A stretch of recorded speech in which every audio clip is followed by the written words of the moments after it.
औज़ुबिल्लाहिमिनश्शैतानिर्रजीम बिस्मिल्लाहिर्रहमानिर्रहीम। अस्सलाम वालेकुम माय यूट्यूब व्यूवर्स, कैसे हैं आप सब। उम्मीद करती हूँ कि आप सब ठीक होंगे और वेलकम करती हूँ हमारे channel let's learn about medicine में। व्यूवर्स, आज मैं रिव्यू करूँगी हाइड्रोजोल क्रीम के बारे में कि हाइड्रोजोल क्रीम क्या है, इसकी यूजेस क्या हैं, बेनिफिट्स क्या हैं और इसको हम किन कंडीशंस में यूज़ कर सकते हैं और इसके साइड इफ़ेक्ट्स के बारे में आप लोगों को बताऊँगी। व्यूवर्स, पहले हम इसकी कंपोजिशन के बारे में पढ़ते हैं। तो व्यूवर्स, इसकी कंपोजिशन में हाइड्रोकार्टिसोन 1% और क्लोट्रामाजोल 1% शामिल हैं। अगर हम इसकी प्राइस की बात करें तो दोस्तों इसकी जो प्राइस है वो तकरीबन 200 रुपीज़ हैं।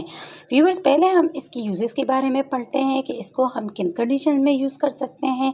तो व्यूवर्स, हाइड्रोजोल क्रीम रैशेस के लिए बहुत मुफीद है। नेपी रैशेस के लिए ये क्रीम बहुत मुफीद है।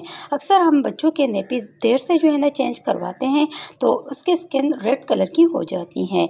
तो इसमें हम जो है ना ये क्रीम यूज़ कर सकते हैं। ये क्रीम उंगलियों के दरमियान इन्फेक्शन में भी बहुत मुफीद है। ये क्रीम रिंगवर्म्स के लिए भी बहुत ज़्यादा इस्तेमाल की जाती हैं। अगर आप लोगों के स्किन पर रैशेस हैं या हारिश है तो इसके लिए भी आप लोग जो है ना हाइड्रोजोल क्रीम को यूज़ कर सकते हैं। व्यूवर्स, इन तमाम कंडीशंस में आप लोग हाइड्रोजोल क्रीम को यूज़ कर सकते हैं।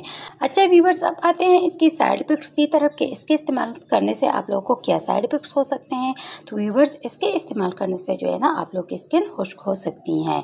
अच्छा व्यूवर्स, तो ये थी तमाम इन्फॉर्मेशन हाइड्रोजोल क्रीम के बारे में। व्यूवर्स, अगर आप लोगों ने जो भी मेडिसिन यूज़ करनी है अपने डॉक्टर के मशवरे से यूज़ करें। अच्छा व्यूवर्स, अगर वीडियो पसंद आई है, इससे आप लोगों ने हेल्प हासिल की है तो वीडियो को लाइक कीजिएगा, शेयर कीजिएगा और अगर चैनल को सब्सक्राइब नहीं किया है तो हमारे channel let's learn about medicine को ज़रूर सब्सक्राइब कीजिएगा और अगर बेल आइकन को नहीं दबाए हैं तो बेल आइकन को ज़रूर दबाइएगा ताकि मेडिसिन से रिलेटेड जो भी इंफॉर्मेशन हो आप लोग तक पहुँचती रहें। थैंक यू व्यूवर्स, अल्लाह हाफिज़।